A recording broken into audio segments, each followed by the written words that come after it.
Dans quel état d'esprit étiez-vous quelques secondes avant de revenir à l'antenne, lundi 16 mai? Marie-Sophie Lacaro: j'étais super impatiente. Dès 6 h du matin, quand mon réveil a sonné, j'aurais pu y aller direct. C'était mon jour J, ma rentrée des classes. Il y avait du manque. Nous avions été plusieurs à imaginer que ce journal allait être celui des retrouvailles et ce fut le cas. J'étais ravi de retrouver les équipes, le public, les correspondants qui, tous, me l'ont bien rendu. Après tous les messages que j'ai reçus, il me semblait normal de lancer mon premier reportage en prenant à mon tour des nouvelles des téléspectateurs. C'était mon petit clin d'œil pour leur envoyer l'ascenseur. Vous qui avez passé 2 mois dans le noir, comment avez-vous géré l'éclairage intensif du plateau? Le plus dur, c'était ça, trouver le bon éclairage en plateau. Les réglages ont été assez longs. Après 2 mois très durs dans l'obscurité, mon œil demeurait incapable de supporter une lumière trop forte.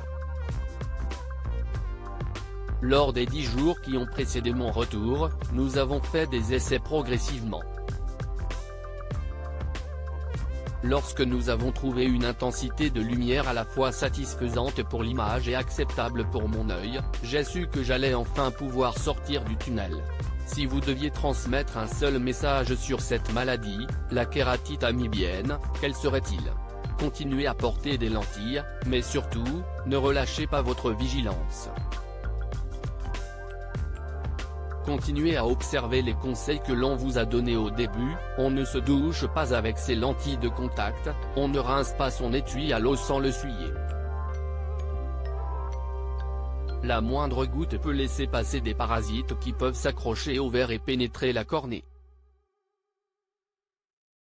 S'il y a un risque de perdre la vue avec cette maladie, j'ai eu la chance d'être diagnostiqué très vite et pris en charge par des équipes ultra compétentes et le professeur Gabizon à la Fondation Rothschild. À quel moment de la journée vous accrochiez-vous pour passer d'un jour à l'autre? Au rythme de l'école des enfants, elle a 2 garçons, note de la rédaction. Il fallait, malgré tout, se lever pour les voir avant qu'ils partent, être là à midi quand ils rentraient, si c'était le cas, et en fin de journée aussi. La douleur ne vous a pas épargné. Est-ce encore le cas? Non, tout ça, si est terminé. Je suis toujours sous surveillance, mais je ne souffre plus du tout. Je suis libéré. Sans mauvais jeu de mots, votre vision du monde a-t-elle changé? Comme toutes les personnes qui ont traversé des épreuves difficiles, on relativise beaucoup de choses. On n'a pas sombré, donc on ressort forcément plus fort, avec une boulimie terrible de profiter de tout. Bien que tant un journal d'actualité, au 13 h, on met un point d'honneur à ne pas oublier de voir, précisément, les belles choses. Loading widget.